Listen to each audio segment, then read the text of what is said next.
থেকে এবার রামচন্দ্র দিলেন এই ভাইদের কাছে গিয়ে কি বলছে? প্রথমে ঘোড়ার নিকটে গেছিলেন, ঘোড়াকে অনেক অনুনয় করেছে কিন্তু ছাড়ছে না। ঘোড়া লতার বন্ধন কাটছে না, তো বলছিলেন এক দেখ দেখ দেখ ঘোড়া, এমন ভাবে লক্ষ্য দিয়ে দেখ, তাহলে লতার বন্ধন কেটে যায়। তাও ও বনের পশু তুই কি করে বুঝবি? শোন শোন, তুই একটি কাজ কর। আজ ধীরে ধীরে ভাইদের কাছে গিয়ে লক্ষণ ভাই পড়ে আছে, সেই লক্ষণ ভাইকে বক্ষে জড়িয়ে ধরে বলছে, ওরে ভাই দেখ দেখ, একবার বলি একবার বলি দাদা বলো রে, বলবে ভাই এইবার বলি দাদা বলো রে,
আমি ভীষণ রকমের ঔষধ পেয়েছিলাম বলে বাঁচিয়েছিলাম, এখন তার উপায় নাই রে। আমি দাদা হয়ে আসবো না কেন জানি? দাদা হওয়ার যে কি দাদা, সে যে দাদা হয়েছে সে বুঝেছে, বড় হয়েছে যে সে বুঝেছে।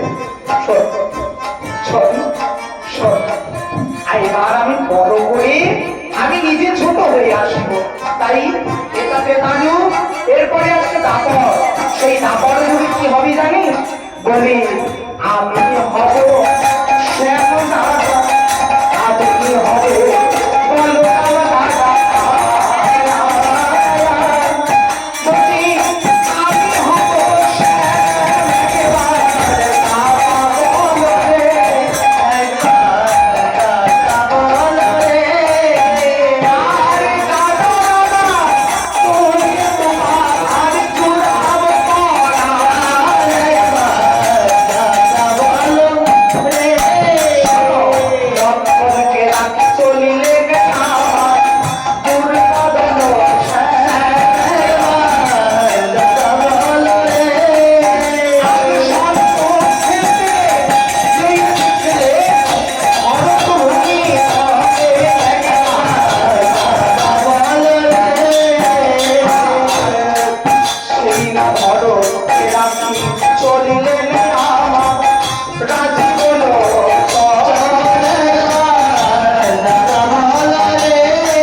পরিচয় ঘোড়াকে তোমরা বন্ধন করেছো? হ্যাঁ আমরা। শোনো, বন্ধন করতে নাই যজ্ঞ করছি, সেই যজ্ঞে লাগাবো। আজ তোমরা ঘোড়াটিকে ছেড়ে দাও। না না, বিনা যুদ্ধে আমরা অশ্বটিকে ছাড়বো না। তবে একটি শর্ত আছে। কি শর্ত জানো? ওই যে ঘোড়ার কপালে প্রথম শর্ত হচ্ছে, ওই ঘোড়ার কপালে জয়পত্রটি যদি খুলে নাও, আমি মোচন করে দিই, তুমি নিয়ে ফিরে যাও অযোধ্যা ভবন। বলছে না না, সেটি হয় না। তাহলে এসো আমার দ্বিতীয় শর্তে, বিনা যুদ্ধে যে জন এই অশ্ব ছেড়ে দেবে, মাতৃকুল তার পিতৃকুল তার নরকেতে যাবে, তাহলে নরত্ব করো যাবে পরিচয় সব তোমার। ও তোদের সঙ্গে যুদ্ধ করতে হবে, পরিচয় দে একবার, পরিচয় দে রে বালক, পরিচয় দে। তোদের যদি হয় গই অশ্ব এবার তোরাই দেবে পরিচয়। হ্যাঁ তুমি সেই রামচন্দ্র তো? অবশ্যই দেবো। শোনো শোনো, মায়ের নাম মায়া, আমাদের ভবে পিতা কেহ নাই। মুনির মনে হয়েছি মহারাজ আমরা কোন বংশধর তোরা? সূর্য বংশধর না বলে চন্দ্র বংশধর বলে। বিভীষণ ছক পেটে খড়ি পেটে অঙ্কন করে দেখলে বলছি মাসে তার নন্দন ছাড়া আর কেহ নয়। তাহলে ভালো, তোদের মায়ের কাছে নিয়ে চল না। মায়ের কাছে আমরা কাউকে নিয়ে যাই। তোদের পিতার নাম পরিচয় দে। তোদের পিতার নাম ব্রহ্মা জপে চতুর্মুখে রাম, শিব জপে পঞ্চমুখে অবিরাম। আমার পিতার নাম সেই রাম, সেই রাম, সেই রাম। কি বললি বলো? এবার তোমার পিতার নাম বলো। আমার পিতার নাম শুনবি? আমার পিতার নাম রাজা দশরথ। ও, আমরা তিনজন দশরথের কথা জানি, জানো? এক দশরথ রাজা ছিল, সেই নাই অযোধ্যা ভুবনে। তার মেজরানীর কথায় সেই তার জ্যেষ্ঠ পুত্র রামকে বিনা কারণে দিল তার বনে। বনবাস দিয়েছিল 14 বছর। সেই দশরথ তারপরে আর এক দশরথের কথাই আমার মনে পড়ে যায়। পরশুরামের ধনুক বইতে বইতে যার মাথায় কাক পড়েছিল, তাই সেই দশরথ কে হয়? পিতা। আর এক দশরথের কথাই আমার মনে পড়ে গেল। অন্ধমুনি এবং অন্ধির পুত্র সিন্ধুকে বিনা কারণে শব্দভেদী বাণে যে নিধন করেছিল, সেই দশরথ কি হয়? বলছে একজনে যদি একটা নয়, দুটো নয়, তিনটে পিতা থাকে, তার কি আর জন্মের ঠিক থাকে? এত বড় সাহস করে বাক্য সম্বরণ কর বলছি। আর আমার নাম ধরে ডাকিস তোরা? হ্যাঁ, বলছে হ্যাঁ এখনো বলছি। বলি ফিরে যা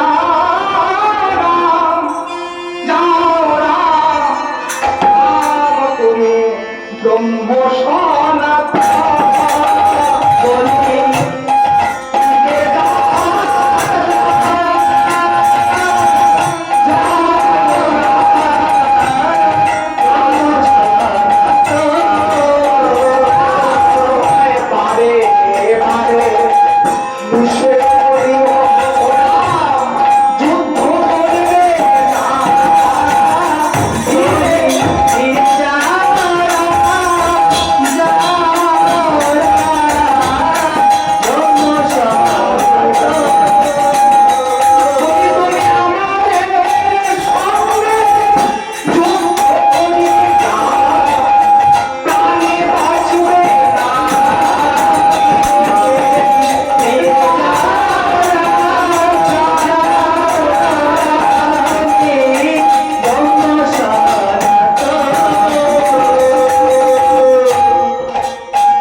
সঙ্গে সঙ্গে রামচন্দ্র এবার ধনুর্বাণ জুড়িল তখন।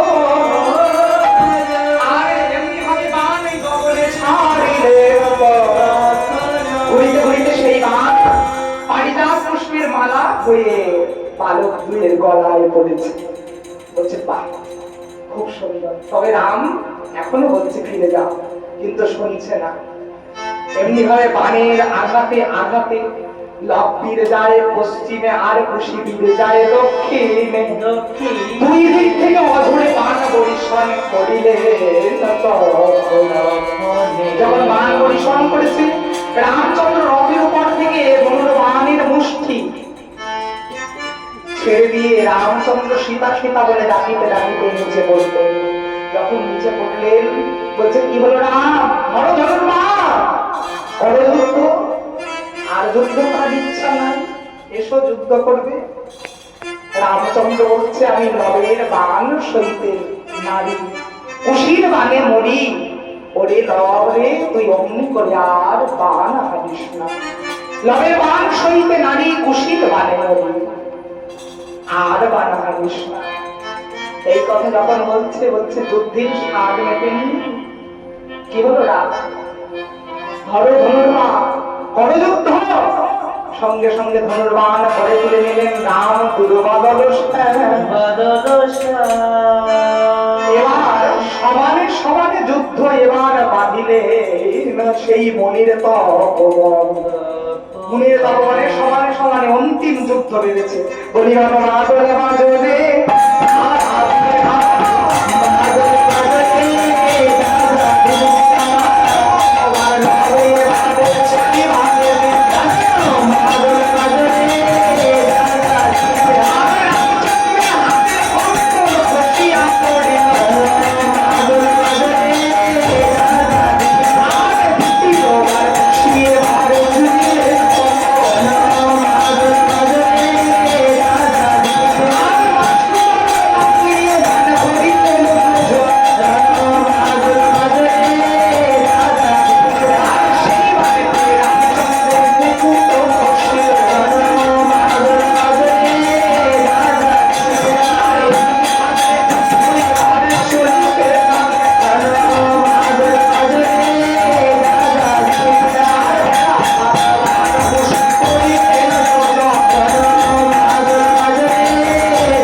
তাই রামচন্দ্রের হাতের অঙ্গুলি আর মস্তকের মুকুট খুশি খুলে নিয়ে এবার মায়ের কাছে চলেছে। মাকে দেখাও, আমার মায়ের নাম ধরে ডাকছে। হয়তো আমার মায়ের কোনো মিতা হবে। অন্তিম পর্যায়ে নিদান কালে মনে পড়েছে, তাই তাকে স্মরণ করছে। দিয়ে এমনি ভাবে ধীরে ধীরে যখন চলেছে বনের মধ্যে প্রকাণ্ড আকারের পশু, সেই পশুটিকে মায়ের কাছে নিয়ে গিয়ে একটি বৃক্ষর সঙ্গে বেঁধে রেখে মায়ের কাছে দিয়ে বলছে, ও মা চলো দেখবে, চলো কি সুন্দর একটি পশু, তার সারা গায়ে লোমে ঢাকা, পিছনে একটি লম্বা লেগেছে। চলো মা, কি সুন্দর তাকে দেখতে, মুখটা আবার পোড়া, কোনোদিন দেখো নাই তাকে।